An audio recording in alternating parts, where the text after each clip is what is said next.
Good evening, early evening, Joyful Christian Mystic Hermit. Well, I was in sort of a little fit this morning. I guess I couldn't wake up again until about 11. And, I woke up maybe at 10, but to get up. But I don't know, I was just exhausted. Well, I'm doing a little bit more. So, but I wrote and I grumbled, and then I ended up getting up to do something at 3. Well, no, I had done before then. I had forgotten. Well, I got the dogs their breakfast and all, and I made myself my little egg white omelet, and they were in and out a couple of times. And then all of a sudden, it must have been about 1 o'clock, I realized St. Patrick's Day. 7 years ago today, my spiritual dog got to leave Earth and go into the next world, not world, but eternity, the cosmos, where it is, wherever it is, they say it's way beyond this cosmos even, mathematicians and whatever, but theorists, I suppose, but it makes sense, and maybe he had a little bit more growing to do. Probably. I don't know. I assume most of us will. How many of us are pure love here and now? All I know is I am not. So, in fact, I'd had a wonderful email from someone who, pointed out some things about pure love and how hard it can be to be good to others who do us in. And it's hard. But still with my son, I'm taking the prodigal son approach, that father's approach. When the son came back, he celebrated, and all was right, good. Welcomed him with open arms. And I'll do the same if my son returns, decides to call and not bully, not yell, not be mean, not blame me for him being a Catholic for, age 12 to, or 13 to, 21, 7 years? When he quit, actually, when he was 19 and he went off to college, I don't think he went to Mass much. He had something that they didn't have it or something. He had to go to the church in the town. And it's hard for me to believe that those friars had no Mass on campus. But later on, when I found out more about those friars, Franciscans, St. Bonaventure, I thought, well, they probably didn't have Mass because they were way out on the edge. Very, very, I don't know if you'd call it liberal or just doing their thing. And, they weren't your just the fact that the one used this dissenter's book on Catholicism to teach a course on it that was a course that they were supposed to take. The kids all had to take a semester course. And he had it his junior year, and that's when he totally was done because it upset him so much. It wasn't the church that he knew about. It was all this other. And then later on, when my son was in the media industry, he still is, and but he was remembering back about the big scandal, sex abuse scandal. It was terrible. Many people left the church then, and we just sort of have to decide: do we leave church because of other people's actions, or do we stay and try to build it into what Christ wants it to be? And that's my attitude. It's our church. It's my church too. And I'll be very open about some of the awful things that we sinners do, including my sins. And But we're always trying to do better. Those of us who want to, who are Christian, who are following Christ, we know about love and forgiveness. Pray, love, forgive, and live your life. It's a repetitive merry-go-round, or I don't know, a slinky that goes on and on and on. We just keep trying, and we're sinful, and we get tempted, we fall to the temptation, we pray, we love, we ask God to forgive us or others, and then we live our lives till the next situation with someone else or with ourselves. Often it can, and often we'll see somebody else before we'll see ourselves, our own flaws. That's that wonderful scripture we need to heed. Stop looking at the splinter in someone else's eye when you aren't even noticing the beam in your own. So, and lots of stuff can just sneak in on us before we realize. I can be very lazy, very negative with adapting to this pain med. My pain is never gone. I just want to say that, so you don't think, or say, oh, please do this pain-free, or I'm praying for you to have have no pain today. Even my friend in the Midwest, But now she understands. I hope it's less pain. That's more realistic. And that depends on just how much medicine I'm going to take, because it's severe, and it's relentless. And I've not been without a headache since 1984, August 22nd, 11:22 p.m. Pacific time. So, and it took me a good 2 or 3 years to sort of get used to having that headache all the time. But it just, every few years, it just goes worse because my neck gets worse.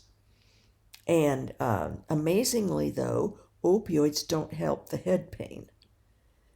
A little bit, but not enough. I have to take extra BC and stuff. Well, for what I'm used to, I just live with it. Always, like right now, just a headache. It's always there. And if I would think about it, which I don't want to, it can get really bad and get very, very upsetting to have that kind of headache. It's not a migraine. It's like a spinal headache. Some neurologist told me years ago. And so this BC helps with that, to keep it from getting out of control. But most days I don't bother because I can't risk eating up my stomach. BC will cause you to bleed out, your stomach bleed, if you use it too often. So I just have to go into the mode of not noticing it. The other pain really gets to me more, like the thoracic pain, definitely. I'm not used to that. See, that got very aggravated since last June. Gratis, that ER doctor, and God allowed it. But thanks be to God, he had me unconscious before the seizures happened. I'm so grateful for that. The septic shock had me just go out within like 15 to 30 seconds. And plus the horror of that Narcan, it was like it was killing me alive. I just went unconscious after I told him, no, you're killing me. I'm here for my gut attack, That was it. So, but God at least had me not alert during the seizures. That would have been a PTSD that I probably never would have recovered from, especially considering what it did to my thoracic spine. So, but a lot of people live with pain, and worse. See, people who are paralyzed from the neck down and are in a brace and in a bed all the time, sometimes somebody will experiment, or they have the money, or their insurance will pay for some machine that will make their arm move so they can feed themselves, but others don't have that, or it's not doesn't work on them. Maybe the damage is too great from the neck down, so they can't. Somebody always has to feed them, or a tube feeds them, and they're just there. And I think about people who are so much worse. When I start getting too upset, and I don't get upset with myself that often as far as the pain goes, because I know I'm very blessed and fortunate. I think what gets me now is the unknowing of, until I realized, I came to my senses and thought, don't go around trying to find a townhome that has the right kind of floors. That one is like $400,000 more than the one that the lady told me about. She's rich. So no, way beyond what my daughter could buy, because she'd have to buy it. My daughter will, as an investment, and because she wants to keep her one and rent it out then. And then she'd come here and I would go to one that she would get. But she can't go the ones nearby, but it's rare to have one come for sale. One did, but she didn't like it. And I didn't particularly. It needed a lot of work. I don't want anything that needs work. It was really needing work. And I think the ceilings were low. I don't know. These ceilings are 9 feet, so I'm very spoiled by that. But I think those ceilings might have been 7.5 or barely 8. Maybe they were 9 inches, 7.5 or feet tall, or not 8 foot, not 96 inches. So, and the floor plan was goofy, and it was right out from a tee. I'd rather be in the vast part of the golf course, so you don't have a lot of people right out there all the time. That would be difficult here for me because I don't like curtains. I just like to look out all the time. It takes me away. See, but there'll come a time I'll have to do whatever God says. I know that. But until He says, I'm enjoying what I've got very, very much. So today I got out there. I thought, get with it. I got out there with the dogs, and they're so good. They stay on the leashes with one hand. I hold their leashes, and they'll tussle or they'll sniff around, and we move around. And I used my right hand, but I bent a lot, but then stood up. So then I've been in bed for about an hour and a half now, just getting my back taken care of, rested out again. And I've already gone past the 48 hours I need to get the new patch on, but I pruned. I have all the front yard pretty much pruned now. I still need to get the loppers and get a couple big branches and stuff. But so I made a lot of progress. I have to pick up all the piles, but that was good, and it's very therapeutic. If you can even just get some perennials or little conifers, pick leaves out of. I got all their dead needles out, not of all the conifers, but just a few, and I'll do more. It's very healing. Touching plants, touching trees, cleaning out the needles from conifers, and even little like the lavenders and stuff. I have to double check, but I think I need to cut them. I cut them back, not down to the ground, but quite a bit, because they were just getting really sort of overspent looking. So we'll see what happens. But I'll research that tonight. But so I was just kept busy, and yeah, I was done in, but I did it for 2.5 hours, and then I'd have to stand up, and we'd move to another area and another area, and the dogs just kept with me. They're so good. They're so good. And the times that they would want a roughhouse, I would just stand up and wait till they were done, because they deserve to have some energy time to roughhouse and act like they're killing each other. They like doing that. And I know that they're not angry or anything, but they sound like it. but they're just letting off steam and having fun with brother and sister. Not even a dog fight, but it sort of sounds growly. But so that was the day. But see, at one, and I realized, St. Patrick's Day. So I had this corned beef, a little bit of it, and decided I would do the slow cooker. So I had to get all that ready. Well, I come in, what was that, maybe 2.5 hours later, and nothing's really cooked at all. So I took a bunch, it said you can do it 2 ways, put the meat in the bottom and the veggies on top of that. But I then took out the cabbage and the onions. I tried it the other way. The meat it was still not even hot. So I put that on top of the potatoes and the carrots. And then I put the onions back on and then the cabbage on top with a little bit of celery this time because it had gone down a little bit. You can't fit a lot in the slow cooker because I plan to eat on it for like a week. So hopefully, or 5 days anyway. So we'll see. I might be having St. Patrick's dinner at about 10 or 11 tonight. I won't eat much because you don't want to go to bed on a full, heavy food, but go to sleep on that. But so it's been really a good day from the morning when I was really rather gritchy.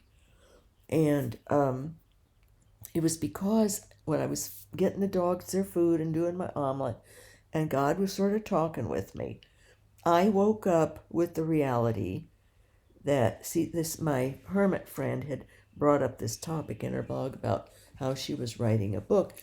And that's always been my lifelong dream since I was like 4 years old. And I wrote a book, and it was published, but I was a ghostwriter. It was a vanity press for somebody who hired me to write their family history, their family story. She had very fascinating dad and mother, and a grandmother who was the most fascinating character of it. And he was rather famous person, but it was mostly for, well, she thought a lot of people would buy it, but her dad had been deceased so long but some people in the local area bought it, and but it was a lot of work. Took me, I think, a year. Well, she wanted all the research I did, and audio taping people who remembered him and things, and then writing up all this stuff, and all the letters that her mother had from her grandmother. Those were from being homesteading in, I think, Kansas, or maybe they moved on to the Dakotas. And her husband had died, and one daughter had died, so it was just this one woman who'd married this lawyer guy. Later, it was about him, this lawyer, first international lawyer in the United States, or no, maybe from our area or something, but whatever. Back in the 1920s, it was his prime time, and but the mother, this Zina, who was Lucina was her name, but they called her Zina. The grandmother was of the woman who hired me. She was a fascinating woman. She had grit, and she farmed and did very independent, self-sufficient, had to be. And I would have loved just to have written a book about her, and my mom too thought she was the most fascinating. I have the book, I think, somewhere boxed away or something, but it's a lot of work. And so, but I woke up thinking about, what if God had all this time? And way back in 1988, he was giving me ideas, in those, when he spoke through me, he would talk when you might use this for your book. And I did the one little book, but it was more a little journal, mingled it in with lined pages so that you could, a meditational kind of a book. But I sold 200 copies of that myself, bound it myself, and sold it through a little gift shop, and also word of mouth. But people liked that. some people would buy like 10 copies of it. It's $10 each, and to give away to people. A woman with cancer just loved it. But and my little hand-painted wildflowers and herbs and things were in it. It was all printed, and then I would tint them in. So that was nice, but, and cookbooks, but I was thinking more in terms of something that might really benefit people. So I was talking it over with God this morning, and he sort of was giving back to me, it's sort of that it's okay if you want to, or it's okay not, because I always feel like I'm disappointing God. I feel like I'm not doing what he wants. He's given me this unusual life and the suffering, but also he's given me so much help with how to suffer that I think that could help other people. And that's why I talk about it in my videos and my daily journey, because, I could write a book and it could sound like, oh, I've got it all together. No, I don't. This morning I didn't have it all together at all. Not at all. And other times I don't. It's a continuous process. It's a progression. And to learn pure love with all this suffering, that's another level. Now, I'm not ready to change my trust and put my son back in it. I cannot use my parents. It's my parents' money they'd be getting, that anyone would get. They would be appalled that their money would be spent by their grandson for booze and costly dinners out. That would be such a slap to my dad. And a lot of it was his hard-earned money, the bulk of it. So, no, now if he comes back and he's decent, and also my parents wouldn't like how he's treated me, but it's just what he would do with that. And the ugliness, how much he hates me, because he was a Catholic for 7 years. 5, basically. Or 6 years he was a church-going Catholic. And and he loved the church. He begged me to become a member. I wasn't going to let him. I thought, no, I need to check this out first, because I was very wary from my upbringing, and it was a big step. And he wasn't the one that had come to the end of what he could learn as a Protestant. He had a lot yet to learn as a Protestant. He wasn't reading the scriptures or knowing all there was to know. I wasn't either as far as scripture. There's always more to know. But I had a reason because of my strange existence in the Catholic Church. That's how I found out what I am. And I have all these people I can read about who help me keep my sanity. Because most of them were really put upon while they were alive. Really put upon. Not treated well. In fact, Joan of Arc was killed, and others were killed because they heard voices or they had visions and locutions. So, and they don't kill now, but they do other things. They can really treat you horribly. Priests, bishops. Now this one, I'd written to him. I think he just has in his mind, the poor thing's mentally ill. He's never met me. I wanted to meet him, but I have to write some kind of a letter saying why and all that. I thought, no, I don't have to prove anything. He can think what he wants, or it doesn't matter what he thinks. I'm out of mind now at this point, and because it was like, but he wrote back a very lovely letter to me after I'd spilled a lot of the horrible stuff I'd been into. I said, I'm not over any of these things. And, but I'm a hermit in your diocese, and original, traditional, historic type? And do you require me? Do you want me to be any diocese from? He says, oh, no, no. He says, go ahead and stay on the same path you're on. It seems good for you. Or very, you lived it all these years. And that back then, I think it was 19 years I had lived this life, this hermit life. And so that was, it was beautiful. It's in my other laptop that stopped working. That letter is, so I don't have it. And I didn't have a printer that I could get to work, so I couldn't print it out. It's very lovely and encouraging. So he may be, but I was surprised.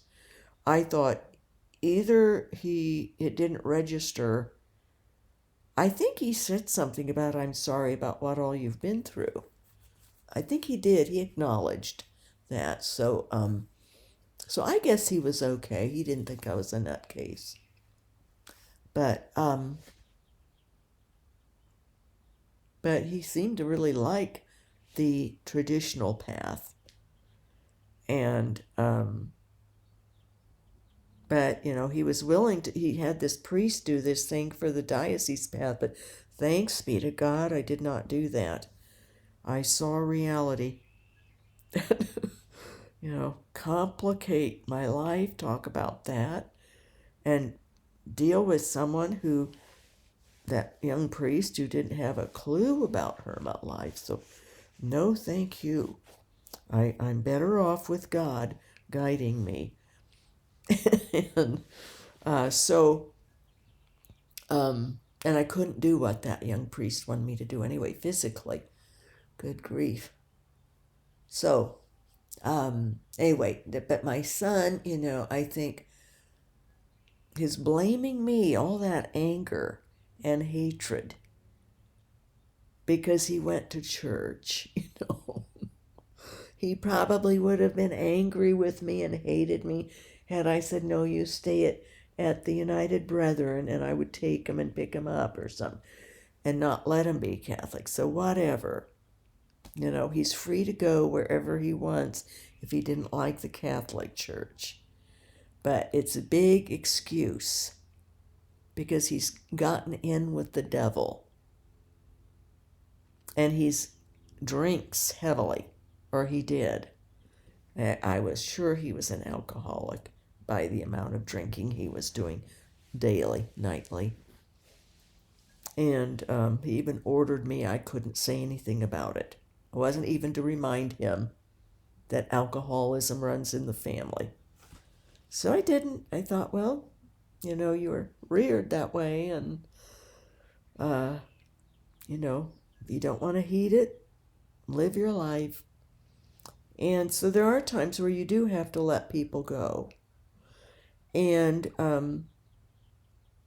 I look upon it as a grace from God that he's not speaking to me.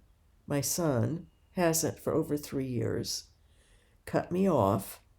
He was so nasty the last phone call too.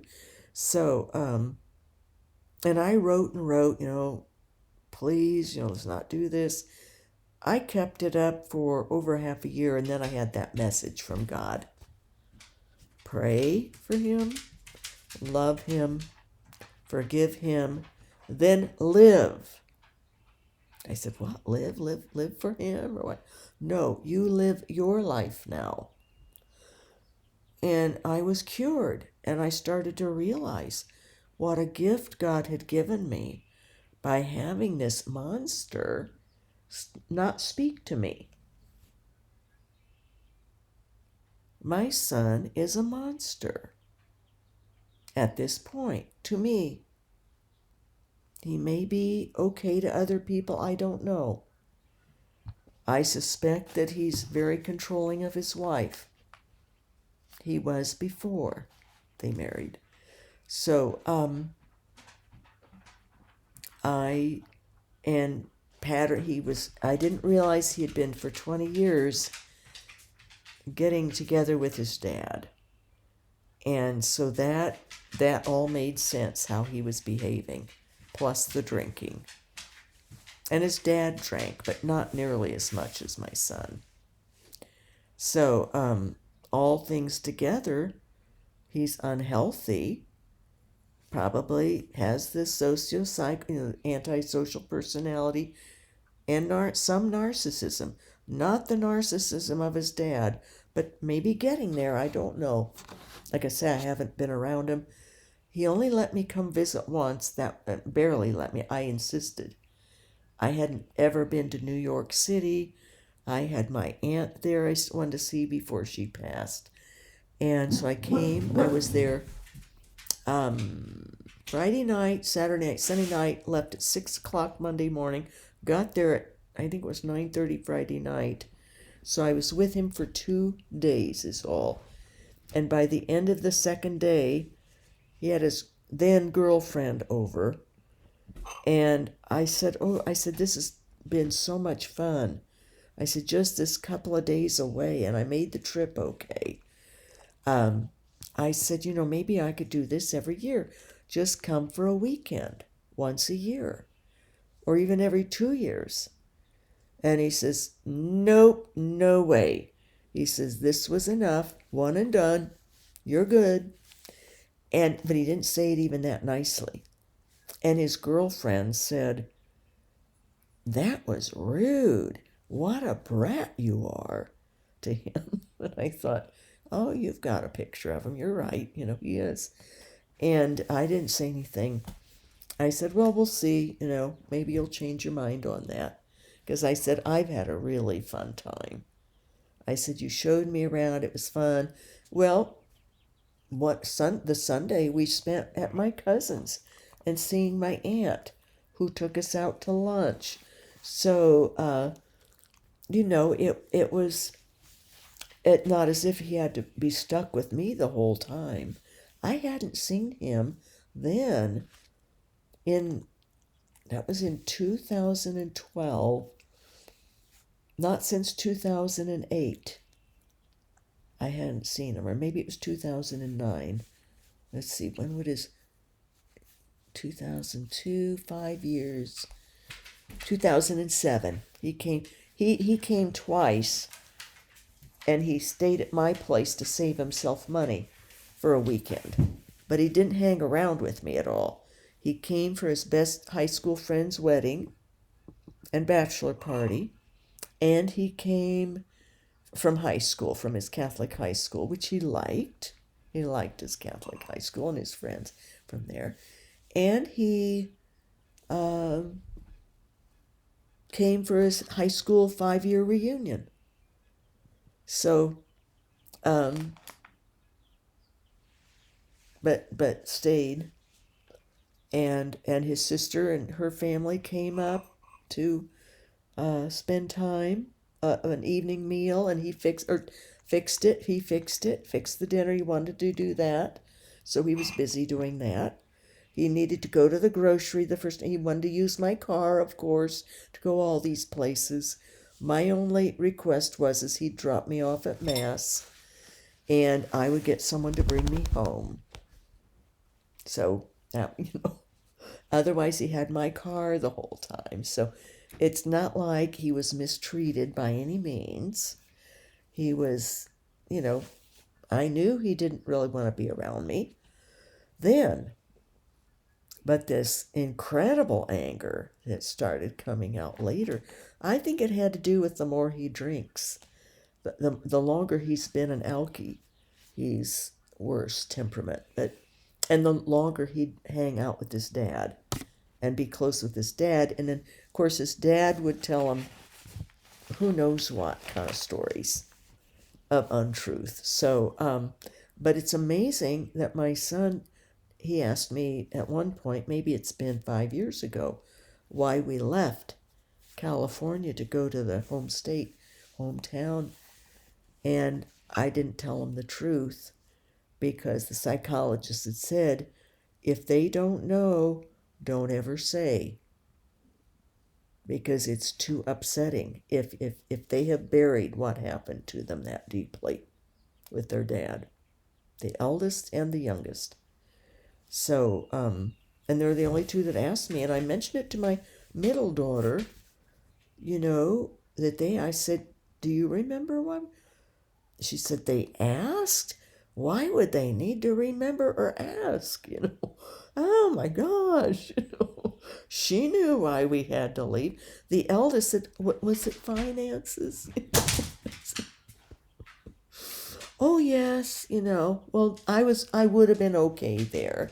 It wouldn't have been easy, but because I had my little house before the prices had jacked up in California so much, but they were high, bad enough. I did very well moving to my home state and could get them this really nice house. Now, I could do okay. I couldn't have helped them with college at all. So, and I did help them then by being in the Midwest. I helped them with college till I was out of money. Then I got a parent loan for my son, and it took me 12 years to pay that off for him.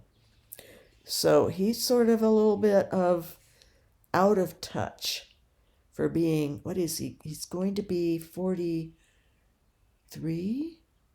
Yeah, 43 in April. He'll be 43. So, but not grown up yet. So, anyway, that's how things can happen. And you just move on. I think pray, love, forgive, and live. Live. And hope and pray that things will work out well. Hi, baby girl. Hi, sweetheart. Hi, you ready for supper? You ready for supper? Let me read. I want to read something that's very good. It's about rising up. I liked it. And it's by this man who I'm wondering, why isn't he a saint? But I read about it. He just wasn't canonized. And I don't know, somebody wrote in their thing that was probably, he didn't work a miracle. He didn't work a miracle. Hello, God works the miracles. In those terms, I've worked some miracles, but I'm not a saint. But I read this thing that he wasn't canonized because he didn't work a miracle. That is no reason to call someone a saint, because God works the miracles. But no, I had a miracle that I worked. No, God did through me with John Patrick's car that wouldn't start. Holy water, prayed over it, and it started. He'll never forget it. He was so like, whoa, I said, holy water's powerful in prayer. John Patrick. He's my friend, my spiritual son, who was from Haiti, and now a registered nurse and head of a big nursing facility. He's such a good guy, my spiritual son. And anyway, I've got to get the day of his wedding. He got married in March last year. I don't know what day. I might have missed his anniversary. But so then another one, what was with my son. That was a big one. He was like, whoa. Of course, my son had experienced other miracles. But it's God who works the miracles, not me, but through me or through someone else. So I'm not a saint. Guarantee you, I've got some sins that would not pass muster. Oh, I'm smug here about it. I've got some really big sins, The Catholic Church would not approve of me. And nor do I want them to. What a waste of money, canonizations. But no, to have John Tauler should be a saint. All that he wrote, the great things that he wrote. He was a Dominican priest, 1300 to 1361, theologian, Dominican priest, and writer. Rise, take up your mat, and walk. That's the scripture that he wrote about this. He wrote this sermon 8. Our Lord came to the pool of Bethesda, There he found a man who had been ill for 38 years and said to him, "Do you want to be well?" Children, take good note that this sick man had been there for a very long time, for years. This man was destined to serve God, God's glory, not death. Oh, if only we would try hard to understand in a spirit of real patience the profound teaching contained in the fact that this sick man had waited 38 years for God to heal him and tell him to walk. And I want to interject here. I'm not at all proud about my sins. I'm not. I regret them all. I've gone to forgiveness. I've, had my, what do they call it when you go, and when you're first Catholic and you do a total confession. I went through a life confession when I first became Catholic. It went on so long, the priest said we're going to have to do a part 2. And I honestly, I don't sin heavily, but I had a couple of things that I should have known better. I was vulnerable, yes, but I should have known better. And I did end up getting the strength and dealt with both of them.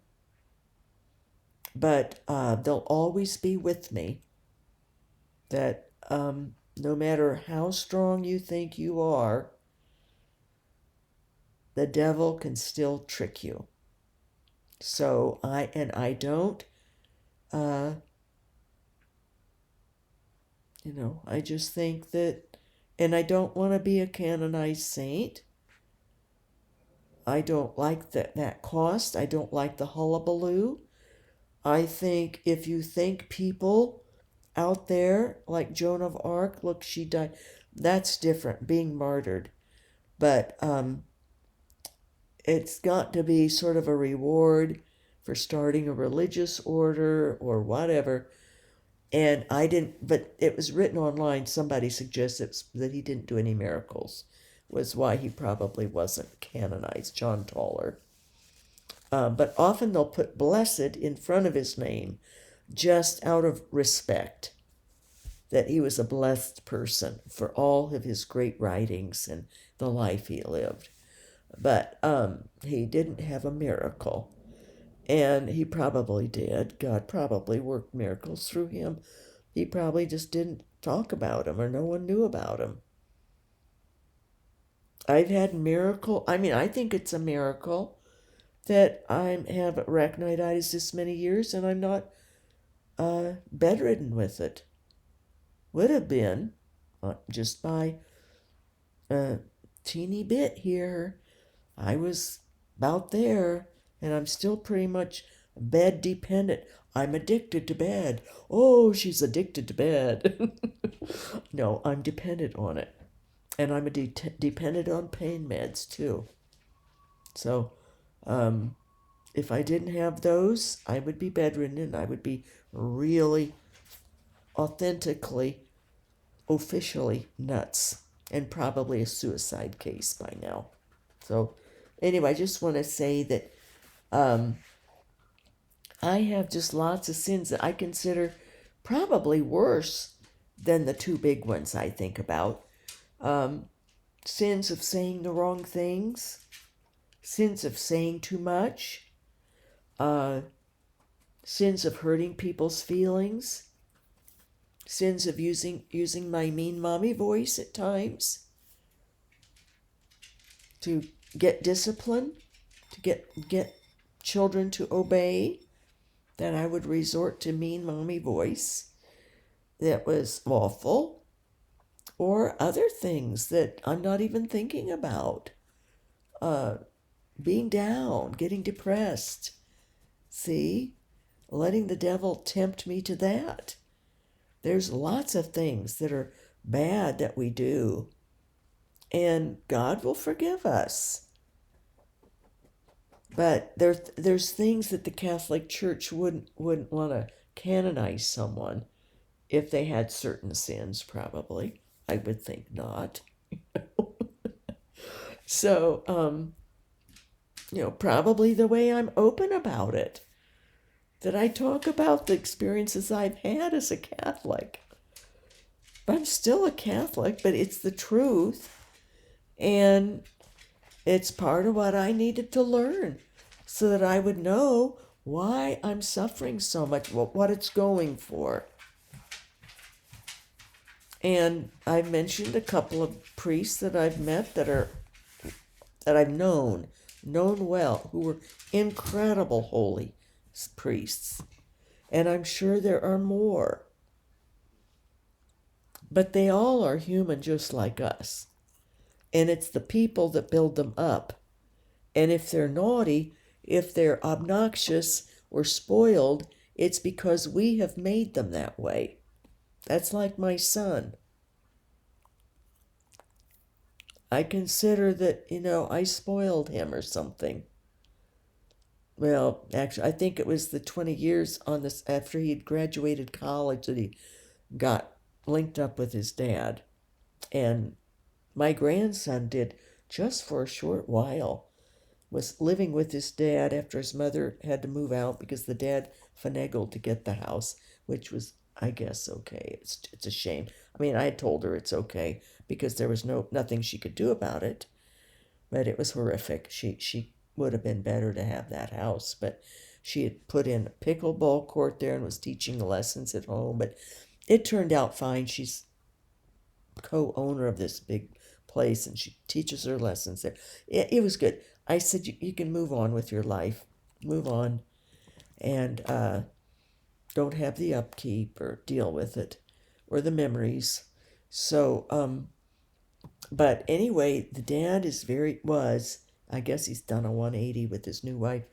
But my grandson started acting like him and talking like him and muttering and finally I just said to him, I said, just be yourself. Just be yourself. That's the best thing you can do in life, And thankfully, he has gotten away from the other.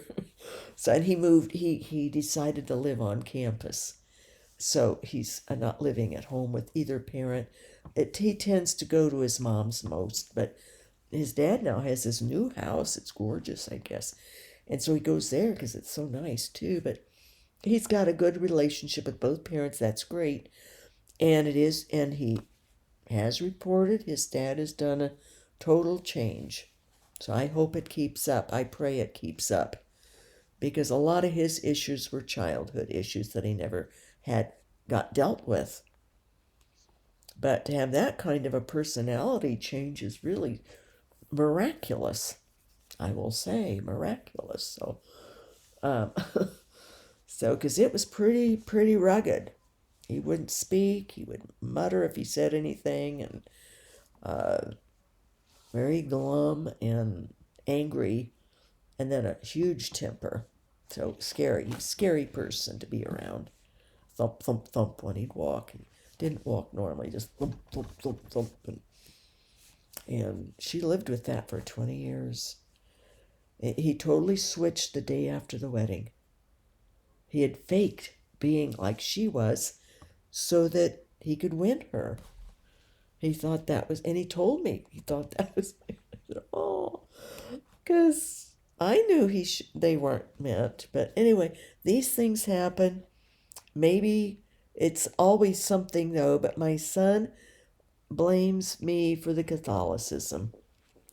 And so blame away.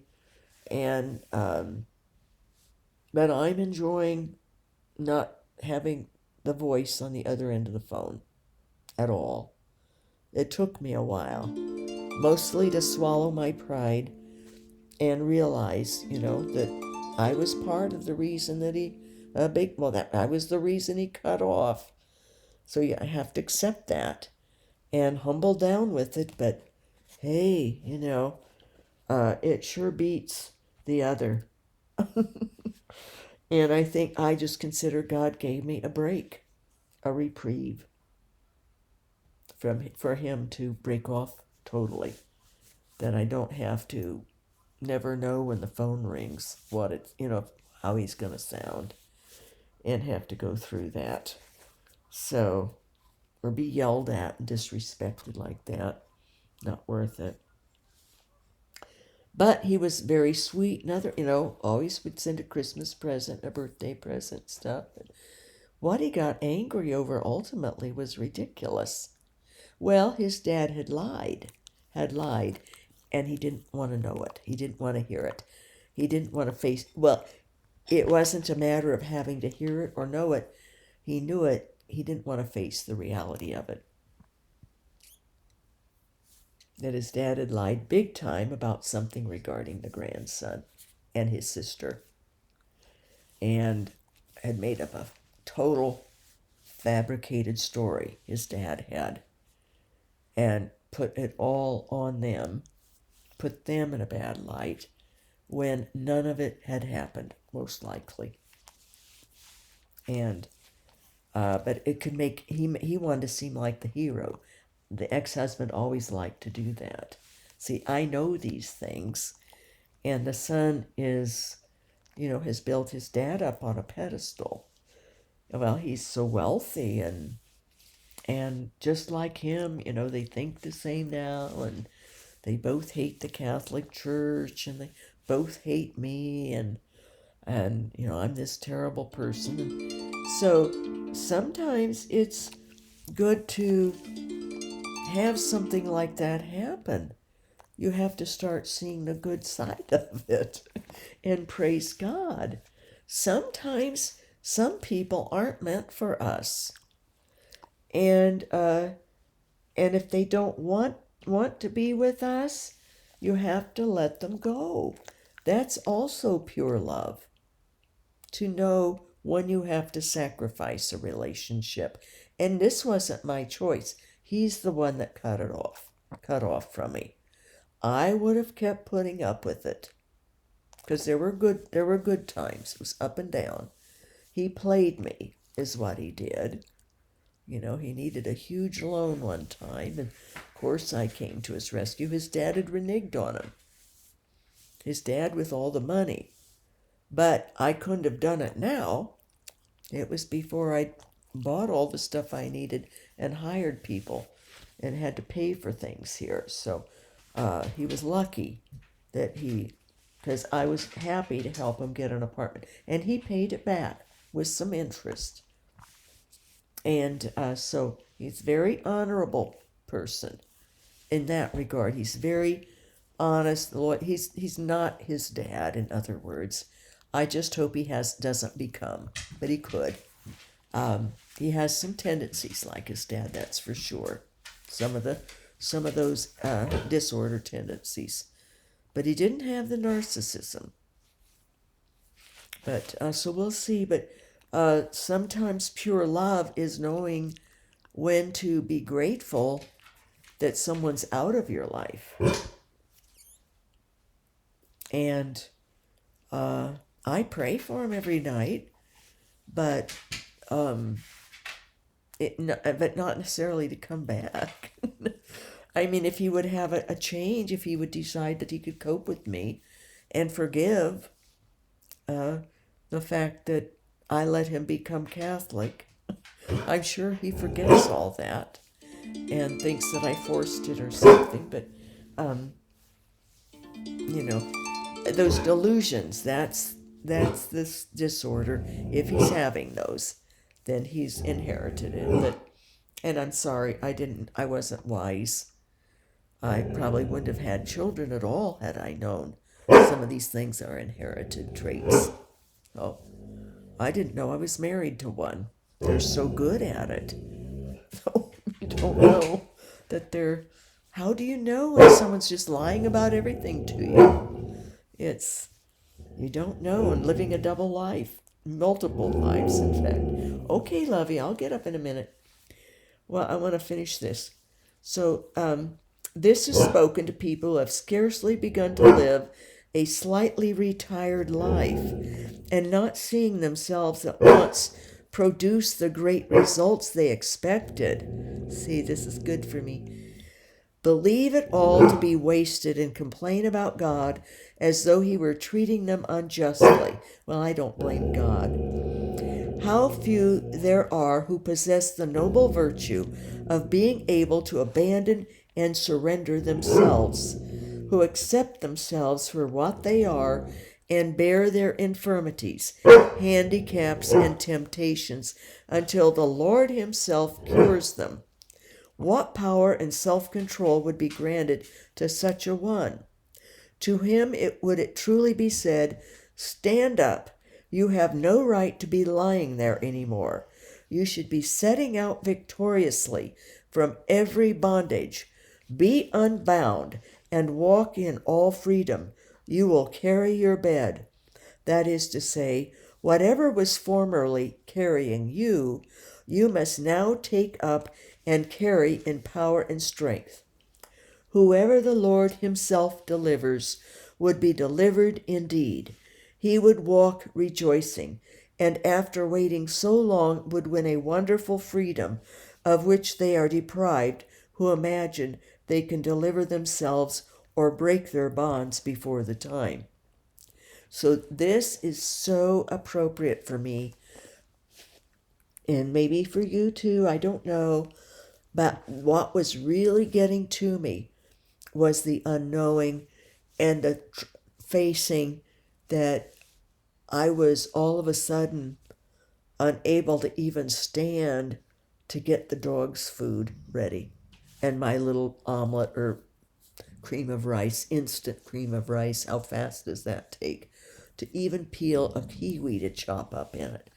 The pain was too much.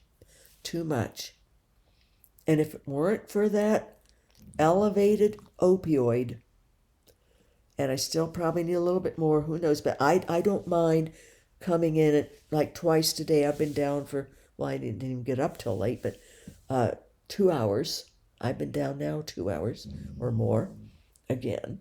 But to be able to get up for the other time, see, it's such an improvement. Rise up and walk, But He's not talking about those who, physically cannot anymore in detail of physically rising up. No, in those cases, and I have to remember that, when I do get to the point, and it'll come, that I won't be able to get up anymore, or barely. Most of my day will be in bed, except to get something to eat. We still have to rise up our spirit and our mind and stay doing things for God, not for ourselves, though. And wait for God to heal us. And the healing may be death, being healed from this whole life totally, and on the other side, into our learning even more pure love. But in the meanwhile, we have to count on God for everything. Anyway, it's all up to God. It was God's grace that my pain doctor all of a sudden said, "I'm putting you on this patch." When, just a week or so before, he was, it's very hard to calibrate it, and difficult to control it, and you're better off on the orals because you have more control over it. True, but the orals were no longer effective. There wasn't anything strong enough. If I wasn't going to be taking it every half hour or an hour apart and still in agony, it's too hard on the emotions, on the brain and the organs, and so he knew that, and that was that. So I'm doing much better. Not at all what I was a year ago, no. But that's the rise up part. Be grateful. I'm so grateful. I'm still so grateful. Even though I found that going to the grocery was difficult. But here's this woman last night who saw me. I hadn't seen her in quite a while. She has a dog, and she's offered to come and carry in groceries. She lives a couple blocks away. Or to carrying groceries, or she'd even go to the grocery. I know my neighbor next door would pick up things for me. And Pat, the grandmother, would too. She's offered before. So, but I'll keep trying, but I'll just have to go for a shorter period, not stand on concrete. But that was another sign to me, because my daughter's townhome is lovely in all ways, except the concrete and the tile, and it's dark. But I would just get those big panel lights and put them up in the kitchen, or have them put up for me, and just keep them on all day, you know. But she's redone the bathroom. I mean, it's the bedrooms could be painted lighter. She wants to. She just hasn't done it. She doesn't like doing stuff like that because she's so busy doing other things. She's in with her heart. God has given her a career that she loves now. So, of course, she'd rather do that, plus people count on her. She's in demand with all these people. And it's amazing. I couldn't do it. I couldn't do it. I mean, I guess I could, but God wouldn't. He wouldn't make me do that, because He knows I'm of a different type. I'm a hermit, and He knows it. You know, He's took me out of all that for my own good and protection. Hibernate like a bear. I figured it out a little late. Put myself through a lot of upset that I could have relieved had I been listening better to God. So that's what John Tauler is saying. Look to God for all things. Listen to God.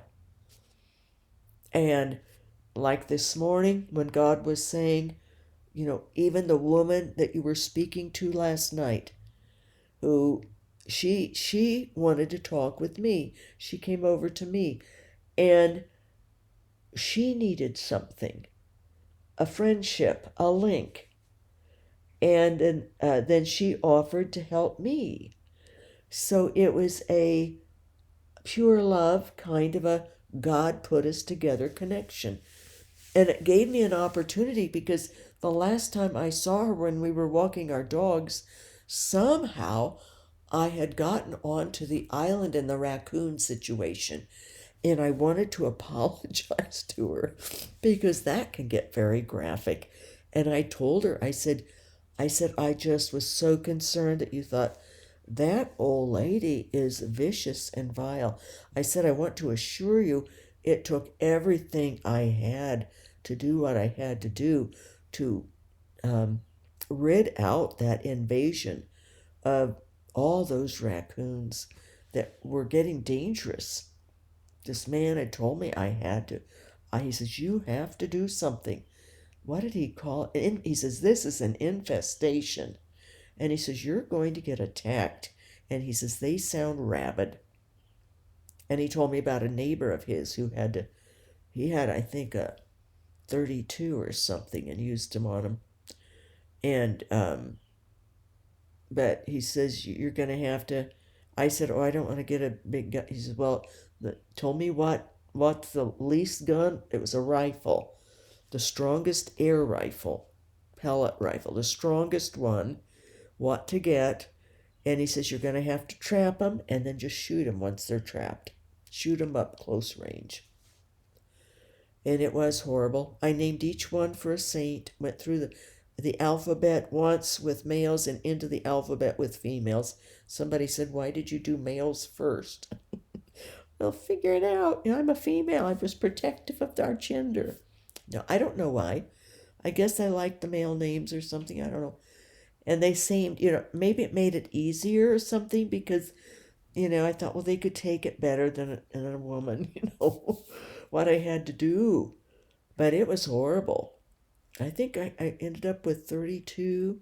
I would have been far more, but I flew off the stairs and had the double brain bleed and was laid up for 3 weeks, and my time was running out to finish. So I'd put all efforts on finishing, but I'd cleared out enough of the raccoons that they weren't, you know, like they had me cornered in the pole barn one night, and that was scary. That was scary. And then when I used this long poker thing with the blade on the end, the tree trimmer thing, but I had the blade on the end to use it to get out. And then they came around and ran up underneath my deck with these open stairs. I thought they were going to grab my feet and pull me under. They were after me. They weren't leaving me alone. It was the scariest thing. And they hiss and they oh my. But then when I'd have to shoot them, I couldn't take it. I would go in and pray and just wait like a half hour, or maybe not that long. Maybe it was 10 minutes because I didn't want them to get icky or stinky or anything. So I don't know how fast it would take. But then I'd have to go out and take them off the traps and put them in bag. And I'd have to drag the bag because they're heavy. Tommaso. I will never forget St. Tommaso. He was enormous, an enormous one.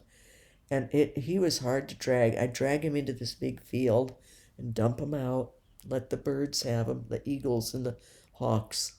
Not eagles. I think there was one eagle, but they didn't eat. It was hawks that would come and eat my raccoons, eat my saints. But I felt terrible about it. But somehow I told this woman who didn't know me, and I guess she was talking about having to live rough one time. And I said, I had to do that once. In fact, in a month, she's going up to Alaska. She has a friend who's letting her have some beautiful home up in Alaska for the summer, just to get away. And she's going to start doing her own harvesting and eat the fish and all of that. She says, if I can tolerate, killing what I catch. She's going to learn to hunt elk and because she was trying to make me feel better. Because I said, I've just felt terrible all these months. I was hoping I'd see you again sometime to apologize for. I said, I don't know what got me off on that, but I said it's just so vivid to me doing that. It's just so horrific.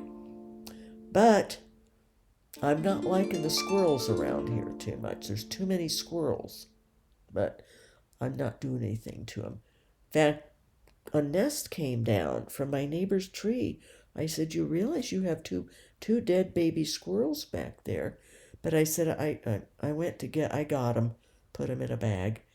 And, but I wouldn't have been able to even do that had it not been for the raccoons and the rats I had to get rid of and stuff. So it toughened me up. And we've got to do what we've got to do at times, even though it goes against what we would prefer. I would prefer to be like St. Francis of Assisi and some saint, just go out and say, go back home, leave me alone. But they weren't hearing it. They weren't doing it. They were probably rabid because they were after me. And so many of them. I bet I could have gone through the alphabet twice. Those overpopulated on an island, it gets like that. And the rats, finally I got all these bait stations to handle the rats. Got them out of the house. And got the birds out of the house. So, my goodness, God has brought me through so much. Thank you, Lord. Thank you, Lord. And so he'll get us through whatever. He will. And he'll tell me about the writing.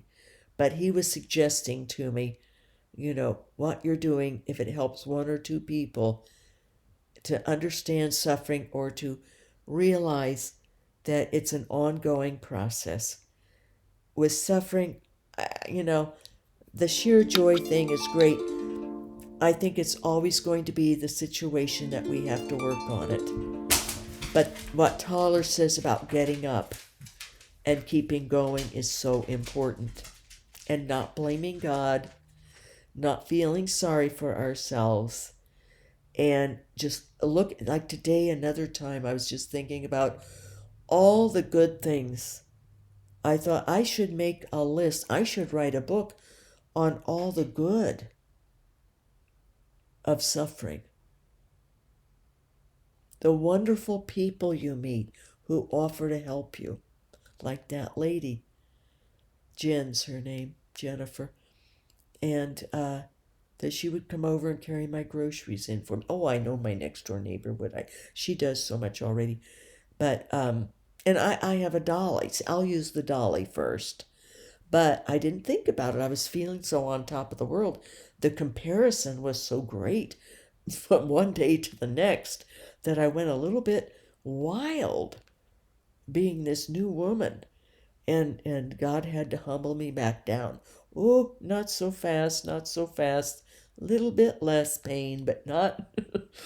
And the next day, and since then, it's been less pain, but nothing like that first day. That was such a shift that I think my mind was playing with it some, a little bit out of reality.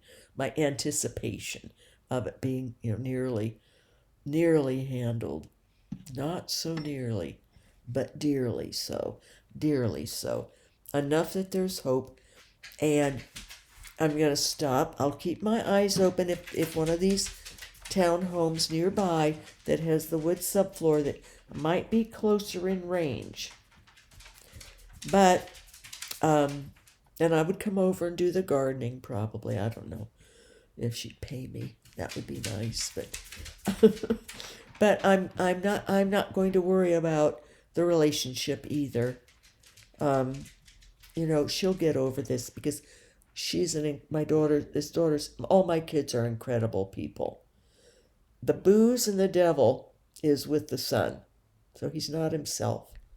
He was an incredible kid and young man. My eldest daughter is as sweet as all get out and sensitive and caring and generous. But she's angry with me. She has reason to be. She's so sensitive that if I say one thing that wasn't quite right and then say, no, I didn't mean that, well, it's a long story. I won't get into that part. But she had wanted to borrow some money one time, short term. And I said, okay. I said, I'll have to deal with this finance guy I had at the time.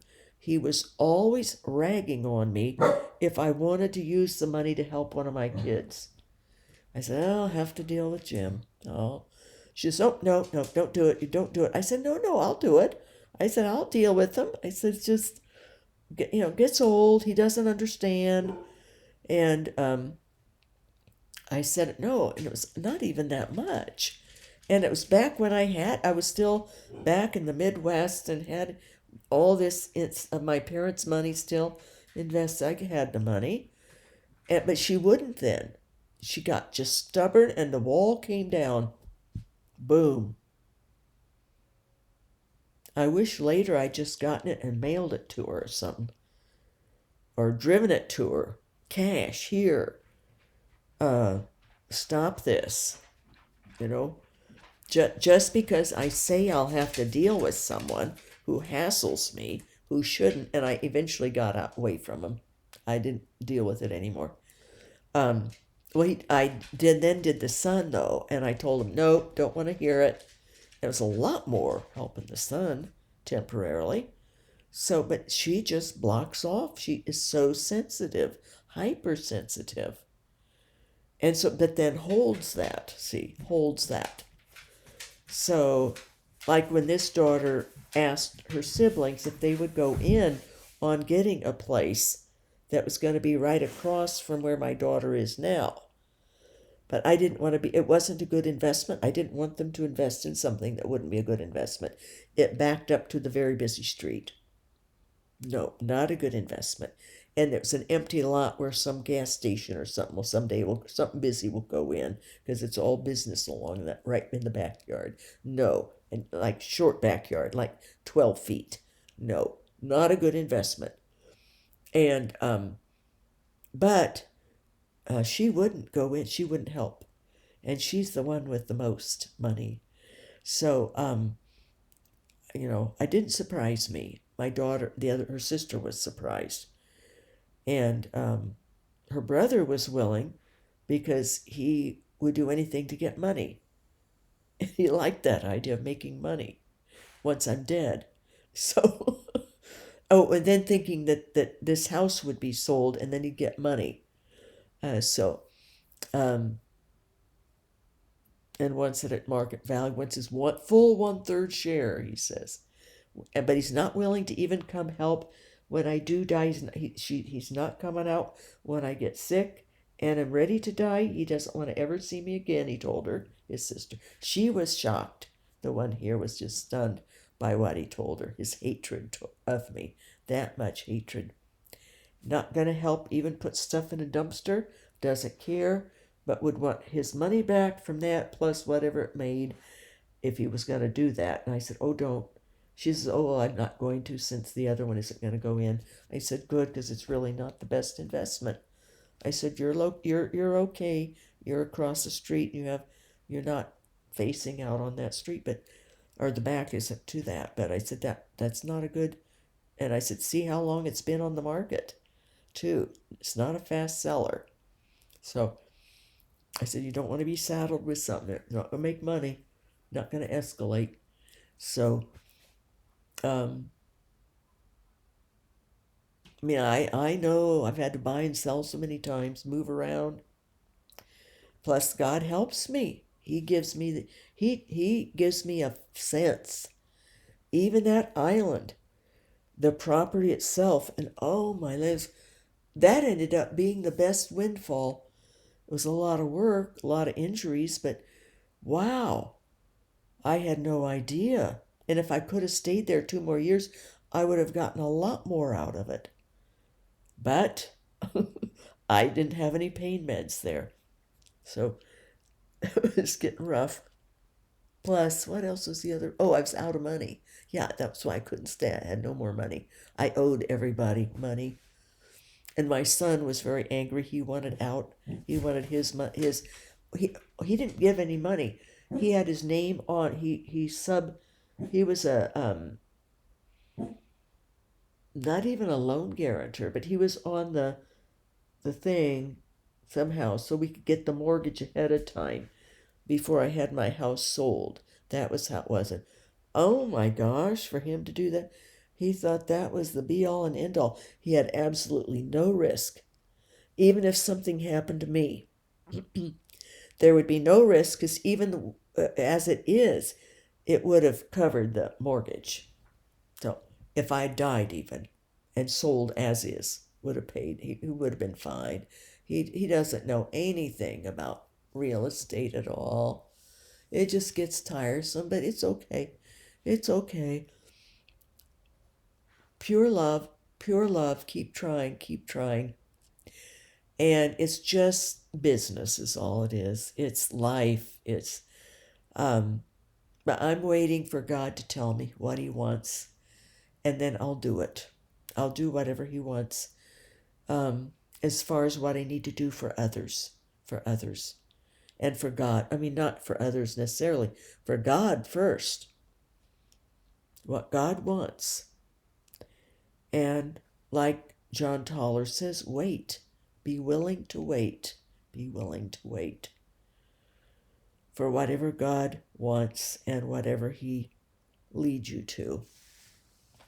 But get up mentally, even if we physically cannot.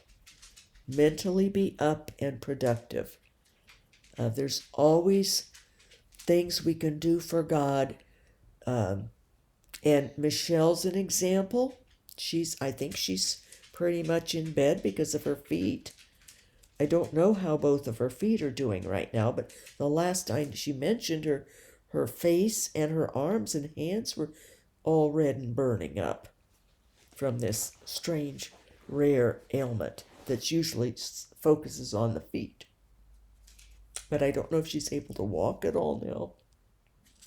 If one foot has healed up enough that I did say, could you use crutches and hobble with one foot? Maybe if she could get a wheelchair, because I don't know how she's even eating with this erythromyalgia. So, but to get up emotionally, psychologically, and mentally, and spiritually, to rise up. You got to remember this with suffering, with anything in life. Like Tauler says, rise up and go with God where he leads. Rise up, pick up your mat, and be productive. in some way or another. Send your little cards out. It's getting so late, might won't even get there until Lent's over. So I'm going to work on those tonight after I feed the doggies now. God bless his real presence in us and his pure love, that we will learn pure love and live and love pure love. And the way I've spoken about my son doesn't seem like pure love. I'm open for ideas on that. If this sounds terrible, part of me just thinks is wait. And, if things change through prayer, then we'll see what happens with them. See what happens. I'm definitely very open if he wants to come back. I've done all my apologizing. Card and note, and he's cut me off phone-wise. I have no means of reaching him to say anything more. So it's all in his choice and hands, what he wants with the old lady. But it seemed pretty, from what his sister said, and she was upset by how he was talking about me, that it's pretty well maybe in the next world in heaven, if both of us are there, then we can work it out. Maybe, I hope that he'll see things differently, away from the booze, get dried out, and away from the devil more. And I prayed for his dad, and if his dad ends up in heaven, he'll see, and everything will work out. Pure love will be. But I'm planning on being in heaven. I have a lot to grow, a lot to growing up to do, and a lot of effort to put in. That's part of the productive effort, that even if we are paralyzed from the neck down, if we still have our minds, if we still have our souls and our hearts, even we can still grow. Oh, rise up, pick up our match and rise up and keep going and wait for God to tell us what's next for us, what God wants for us.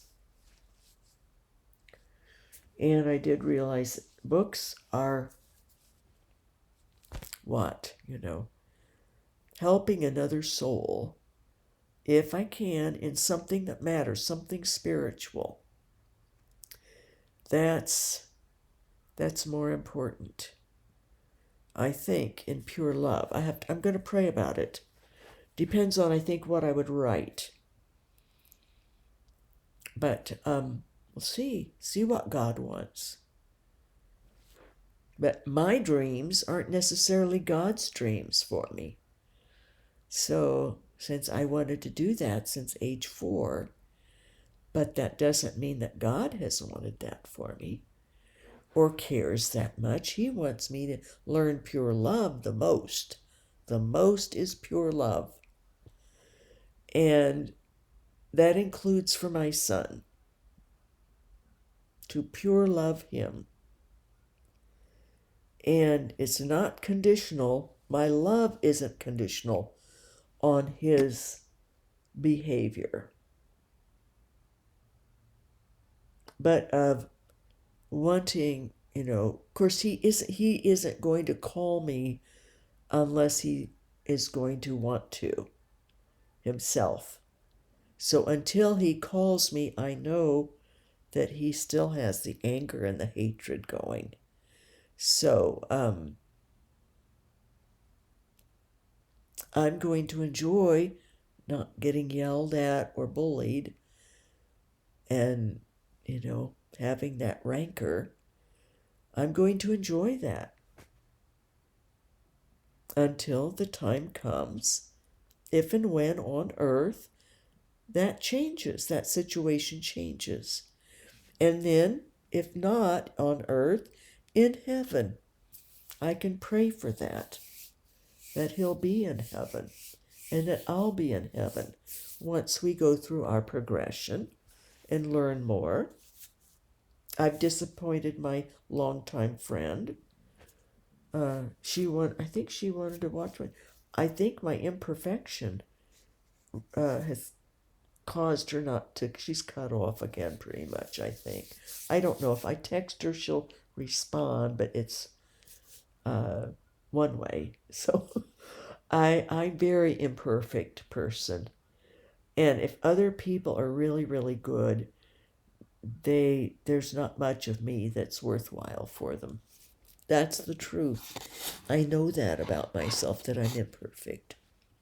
So people who are very ultra good really have trouble with someone like me, because it can be upsetting when I do something wrong or say something wrong, or I'm insensitive and don't realize it. And so anyway, we'll see. I'll wait and see, but it seems like there's been a shift. So for quite a while now. So, and it's okay, because hey, I have so much to deal with. We have to understand to let God pick and choose our friends for us. He knows who can cope with me and who can say things to me, and I'll take it and mull it and consider it, which I am, like regarding my son and stuff. But I gotta admit, I'm enjoying that, and there's no way I can contact him anyway, so that's he was tossing my letters or not reading them, so that was a couple years, 3 years ago. Yeah, 3 years ago now. I was writing to him, and I'd write to his wife, and nothing back. Not yet wife, but soon to be. And so sent him gifts until after the first year. Then I thought, nah, especially if he's maybe tossing him. The cash, I'm sure he used, but for what? A $50 martini or something at some fancy cocktail lounge in Manhattan, and the other 50 on his wife, and they're both big drinkers. And I just think I saw that movie, The Days of Wine and Roses, when I was fairly young. I was still maybe in high school or junior high, and maybe high school. Oh, it really got to me, that movie did. Because of my dad, he had stopped drinking, but still just broke my heart. The couple were alcoholics. So, now there's an addiction. See, people drink, but they don't need it. They don't need the booze. They drink to excess or regularly. They get hooked on it. They have an addictive personality style, which fortunately I don't have. That's the one exclusion with opioids, that even if you are in pain and it's working for your pain, but if you also have an addictive personality style, then you can become addicted, even though it's for your pain. But I don't, thanks be to God. But otherwise, you are dependent on them. I'm dependent on it for literally the difference between physically rising up or not and mentally coping, because the pain was getting, so I wasn't coping mentally or emotionally. So thanks for all your prayers. And just think of John Tauler's talk in that scripture. Jesus said it. He was repeating what Jesus said to the man he healed. Take up your mat and walk. Rise and walk. But John Tauler took it to a deeper degree, which is so true. And even if we physically can't rise up, we can rise up in other ways. And we must. And wait for the healing, and understand the ultimate healing is to die to this body. To die from this earth is our ultimate healing. That's the miraculous miracle of all miracles, is death. Because we're going into eternity,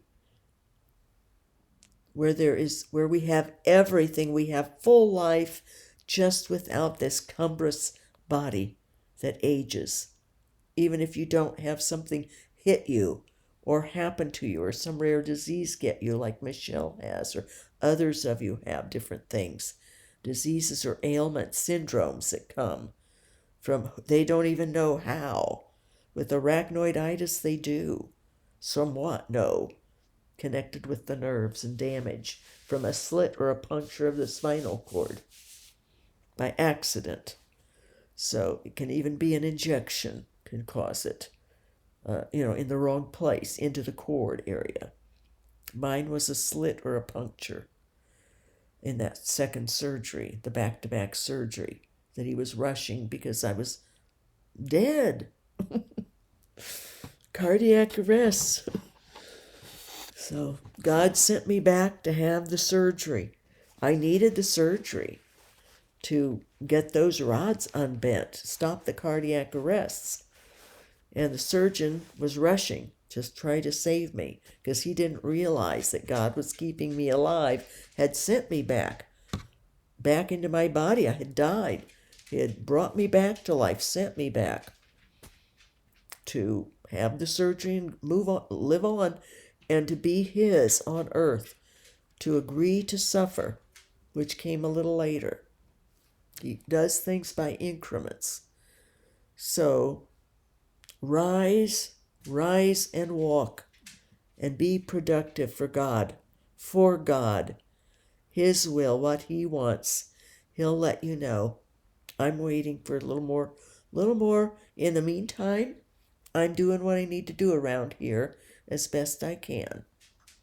Granted, far more slower than last year with my pruning even, but we've got good weather, so I'm starting earlier.